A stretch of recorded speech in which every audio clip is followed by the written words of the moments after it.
పవన్ కళ్యాణ్ గారు ప్రతిపక్షంలో ఉన్నప్పుడు సుగాలి ప్రీతి కేసుకి నేను న్యాయం చేస్తాను, సుగాలి ప్రీతి కేసు తల్లిదండ్రులతోనే మేము ఉంటాము అని అండగా ఇచ్చి మాట ఇచ్చి ఇప్పుడు డిప్యూటీ సీఎం అయిన తర్వాత మరి సుగాలి ప్రీతి కేసుని గాలికి వదిలేసిన విషయం కూడా మీకు అందరికీ తెలియజేస్తా ఉన్నాను.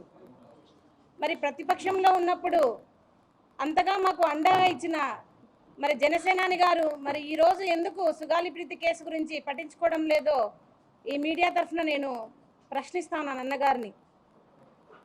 అన్న, మీరే మాకు మాట ఇచ్చారు, ఖచ్చితంగా కూటమి ప్రభుత్వం వస్తుంది, ప్రభుత్వం వచ్చిన ఫస్ట్ సంతకమే సుగాలి ప్రీతి కేసు అన్నారు.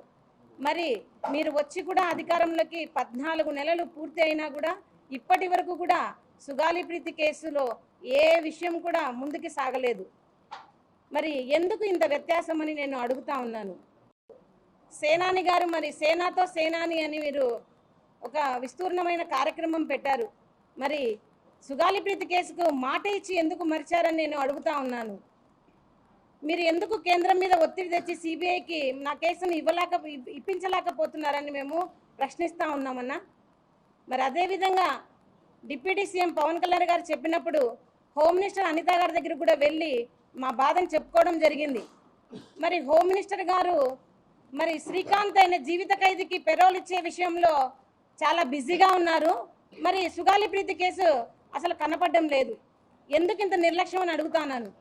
మరి మీరైతే కనుక మాట ఇచ్చిన ఎమ్మెల్సీ అనంతబాబు డ్రైవర్ హత్య కేసులో మరి ఎంత చొరవ తీసుకొని మీరే వాళ్ళ ఇంటికి వెళ్ళి మరి పరామర్శించి ప్రత్యేక బృందాన్ని వేసి మరి మీరు ప్రత్యేక విచారణాధికారిగా వేసి ఈ సమయంలో ఈ కేసు అయిపోవాలని చెప్పారు.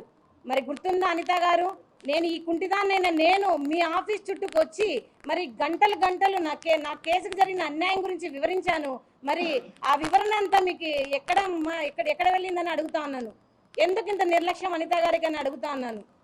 సుగాలి ప్రీతి అంటే గిరిజనులు అంటే ఓటుకు మాత్రమే మీకు పనికొస్తాను. ఎందుకు న్యాయం విషయంలో సుగాలి ప్రీతి కేసుకి ఇంతవరకు న్యాయం జరగలేదని హోమ్ మినిస్టర్ అనిత గారిని కూడా నేను అడుగుతా ఉన్నాను.